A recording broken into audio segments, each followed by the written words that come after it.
So these are the corals that we got from the Port of Miami.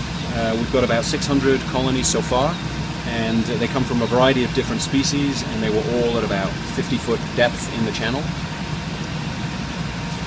What's really interesting about these corals, for me as a scientist, is that they've been living in a really disturbed environment that is not an area that you would normally associate with corals, and so I'm really interested in how these corals adapted to the location that they're in, and whether these corals kind of hold the key to how corals survive in disturbed environments. And I've spent most of my career trying to figure out why corals can survive climate change and other disturbances, and these are exactly the kind of corals that I'm interested in. So far we've collected about 600 corals.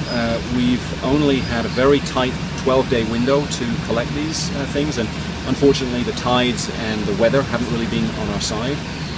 There are literally thousands of corals down there in the channel, and so this is just a tiny fraction of what we've been able to get so far. And it's unfortunate that the window is so narrow, because with more time we could collect hundreds or probably thousands more colonies. So these corals are used to environments that we normally associate with being very disturbed environments that are really difficult for corals to sort of make a living in. And we don't know why these corals are able to live where they can, or what makes them so adaptable.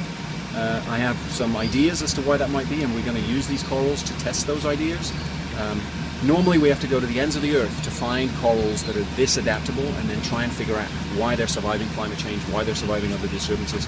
So what's really interesting about these corals, and also sad, is that right here on our backyard we have these corals that are locally adapted, that could be very important as sources of new coral reefs for this area, because they are locally adapted to a disturbed environment, and we expect environments to get more disturbed in the future. But unfortunately we're destroying them, and that's a real loss.